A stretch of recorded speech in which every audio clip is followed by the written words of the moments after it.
सल्तनत गौरिया जिसने मौजूदा अफ़गानिस्तान, आधा ईरान, मौजूदा तुर्कमानिस्तान और उज़्बेकिस्तान के कुछ हिस्सों, ताजिकिस्तान, पाकिस्तान, हिंद और बंगाल पर हुकूमत की थी। इस सल्तनत के हुक्मरान कौन थे? पश्तून थे, ताजिक थे, तुर्क थे, कौन थे? इसका पता हम पुराने किताबों से मालूम करेंगे। तारीख़ यमीनी उद्बी में गज़नवियों के पहले बादशाह यानी सुल्तान महमूद गज़नवी के वालिद के दौर के और सुल्तान महमूद गज़नवी के दौर के वाक़ये लिखे गए हैं। उद्बी ने एक वाक़या लिखा है, ये गौर पर कब्ज़े से मुताल्लिक़ है, मैं इसको शॉर्ट में बोलूँगा। तारीख़ यमीनी में सफ़ा नंबर 363 और 64 में उद्बी लिखते हैं कि और सुल्तान को उसकी इत्तला मिलते ही फ़ौरन उठ खड़ा हुआ, अपने ख़ास ग़ुलामों के जिस्म के साथ उनकी मदद को आया और कदम बा कदम उन बदबख्तों को नापाक और उनकी पनागाहों और दौलत के ज़ख़ीरों से दूर कर दिया जब तक कि वो उनको बख्तर ना दे। सब ने तंग रास्तों की हिफाजत की और अपनी दुश्वार गुजार ज़मीन के फ़ायदे से और अपने पियादा के लिए एक रास्ता खोल दिया और बादशाह और सरदार के मजबूत किले के करीब पहुंचने के लिए एक रास्ता बनाया जिसका नाम इब्न सौरी था। उतबी इस जगह मोहम्मद सौरी को गौर का बादशाह बताया है। तारीख़ बयाकी जो गज़नवियों के दौर में लिखी गई थी, इसके मुसन्निफ़ कहते हैं कि गज़नी के सुल्तान मसूद ने गौर के हुक्मरानों के साथ मुतरजमीन की मदद से गुफ्तगू की थी। उनकी ज़बान खुरासानी यानी फ़ारसी और तुर्कों की ज़बान से मुख्तलिफ थी। तबक़ात नासरी जो 1260 में मुकम्मल हुआ था। इसके मुसन्निफ़ मिन्हाज सिराज जोज़जानी सफ़हा नंबर 343 में लिखते हैं कि गौर से मुल्क गौर तक और को फ़िरोज़ का शहर मोबरेज़ अल-दीन को दे दिया गया और तलक का कला बामीर हबशी नीज़ोर के सुपुर्द किया गया और हर शहर और बस्ती में इसने तुर्क, गौरी और ताजिक बादशाहों की वजह से सुल्तान मोहम्मद ख़वारज़म शाह माज़िंदरान गए और इस्लाम की फ़ौजें परेशान हो गईं। मिन्हाज सिराज की इस बात से पता चलता है कि गौरी ना तुर्क थे ना ताजिक थे, क्योंकि गौरियों को तुर्कों और ताजिकों से अलग याद किया गया है तबक़ात नासरी में, लेकिन अफ़गान भी नहीं कहा गया है बल्कि ताज़ी कहा गया है। ताज़ी अरब नस्ल के लोग थे।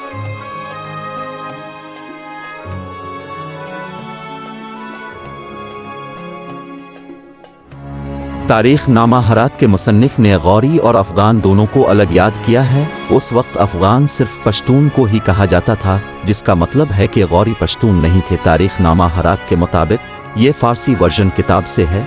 ये किताब सैफ इब्न मोहम्मद इब्न यकूब अल हरवी ने तकरीबन 700 साल पहले लिखा था।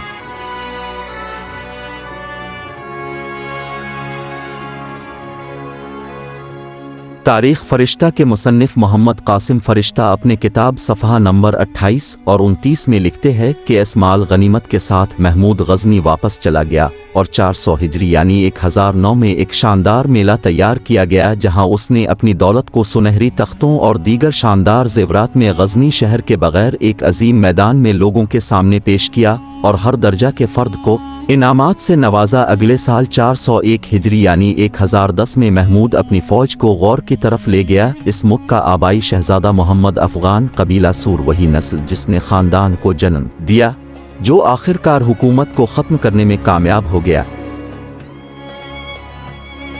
सोबोक्तगीन के ख़ानदान ने 10,000 मर्दों के साथ एक मजबूत कैंप पर कब्ज़ा कर लिया। महमूद को बार बार हमलों में पसपा किया गया जो उसने सुबह से दोपहर तक किए थे।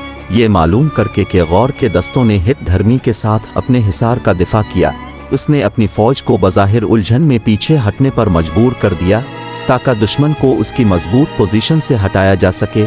गौरियों ने फ़रेब में आकर गज़नी की फ़ौज का ताक़ुब किया। जब बादशाह यानी महमूद गज़नवी का सामना करना पड़ा, हमला किया और ज़बरदस्त ज़बह के साथ उनको शिकस्त दी। मोहम्मद सूर को कैदी बनाकर बादशाह के पास लाया गया, लेकिन जहर पीने के बाद जिसे वो हमेशा अपनी अंगूठी के नीचे रखता था वो चंद घंटों में मर गया। मोहम्मद फ़रिश्ता ने गौरियों का ताल्लुक़ अफ़गानों के सूर कबीले से बताया है जिससे शेर शाह सूर भी था।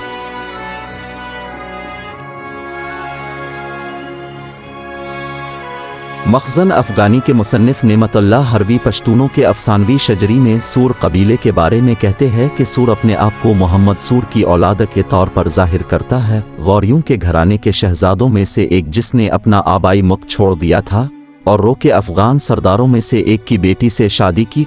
नेमतुल्लाह हरवी मुग़ल शहंशाह जहांगीर के दरबार में एक मौरिख़ थे। جس نے افغانوں کی تاریخ پر فارسی زبان میں یہ کتاب لکھا 1021 ہجری یعنی تقریباً 1612 میں مکمل ہوا تھا جب مغلیہ سلطنت ہندوستان میں اپنے عروج پر تھی۔ مخزن افغانی کا انگلش ترجمہ پہلی بار 1836 میں برنہارڈ ڈورن نے کیا تھا۔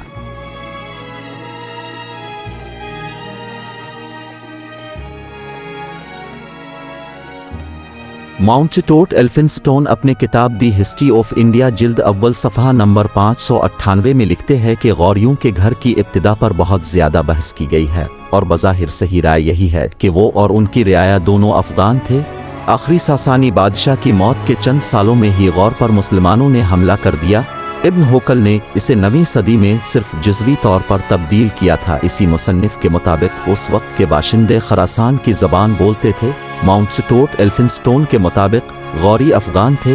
ماؤنٹ ٹوٹ ایلفنسٹون ایک سکاٹش سیاستدان اور مورخ تھا جو برطانوی ہندوستان کی حکومت سے وابستہ تھا۔ بعد میں وہ ممبئی کے گورنر بن گئے جہاں انہیں ہندوستانی آبادی کے لیے قابل رسائی کئی تعلیمی ادارے کھولنے کا سہرا دیا جاتا ہے۔ ایک نامور منتظم ہونے کے علاوہ انہوں نے ہندوستان اور افغانستان پر کتابیں لکھی۔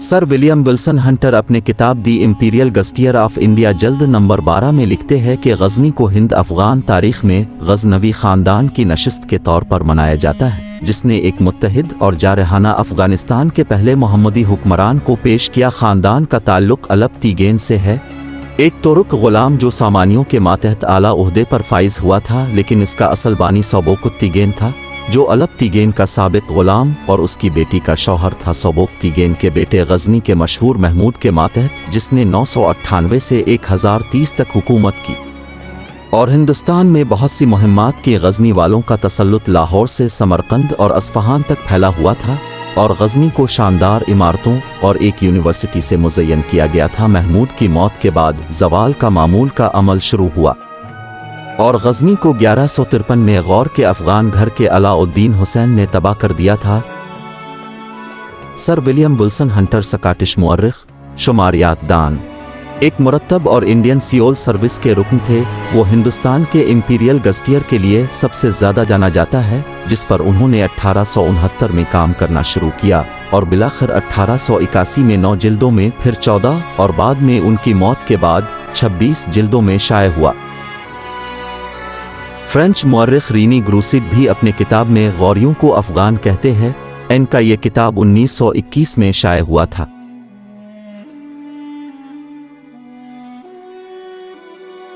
یہ پرانے حوالے تھے، اب جدید مورخوں کے رائے دیکھتے ہیں۔ اینڈری ونک اپنے کتاب Al Hind the making of the Indo Islamic world جلد نمبر 2 میں لکھتے ہیں کہ شمس بانی یا غوری سلاطین جنہوں نے 12ویں صدی کے دوسرے نصف میں غزنویوں کو پیچھے چھوڑ دیا اور آخر کار اسلامی تسلط کو پنجاب سے آگے بڑھانے میں کامیاب ہوئے، وہ مشرقی فارسی یا تاجک نژاد تھے، جیسا کہ غور پہاڑی علاقے کے باشندے تھے جو کہ اب افغانستان کا پہاڑی علاقہ ہے۔ وہ نسلی طور پر ترکوں سے الگ تھے۔ اینڈری وینک یونیورسٹی آف وسکونسن میڈیسون میں تاریخ کے پروفیسر ہیں۔ وہ ہندوستان اور بحر ہند کے علاقے، خاص طور پر قرون وسطی اور ابتدائی جدید دور 700 سے 1800 عیسوی کے بارے میں اپنے مطالعے کے لیے جانا جاتا ہے۔ Brill academic, Oxford University Press اور کیمبرج یونیورسٹی پریس الہند کی طرف سے شائع ہونے والی کتابوں کی ایک سیریز کے مصنف ہیں۔ پرنسٹن یونیورسٹی کی طرف سے شائع ہونے والے کتاب objects of translation material culture and medieval Hindu Muslim encounter کے مطابق بھی غوری غالباً تاجک تھے۔ کیمبرج یونیورسٹی کے پروفیسر سنتھیا ٹالبوٹ کی جانب سے شائع ہونے والے کتاب the last Hindu emperor Prithvi Raj Chauhan and the Indian past کے مطابق غور وسطی افغانستان کا ایک پہاڑی علاقہ تھا جس کے لوگ غزنویوں کی طرح ترک نہیں تھے بلکہ غالباً تاجک یا فارسی نژاد تھے۔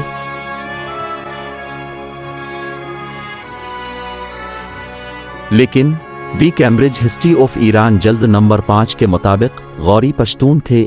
ایک اور کتاب جو کیمبرج یونیورسٹی کی جانب سے شائع ہوا ہے، the new Cambridge history of India architecture of Mughal India کے مطابق بھی غوری افغان ہے۔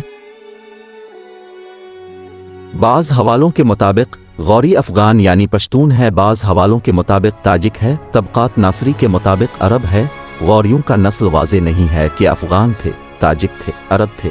और गौरियों को तोरुक कहना कोई लॉजिक नहीं है, क्योंकि कोई पुराना हवाला नहीं है जिसमें गौरियों को तोरुक कहा गया हो। और अगर किसी के पास कोई पुराना हवाला हो तो मुझे इनबॉक्स में सेंड करे। प्रैंक हो गया आपके साथ।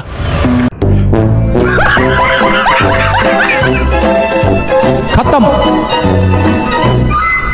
Bye bye, tata, good bye.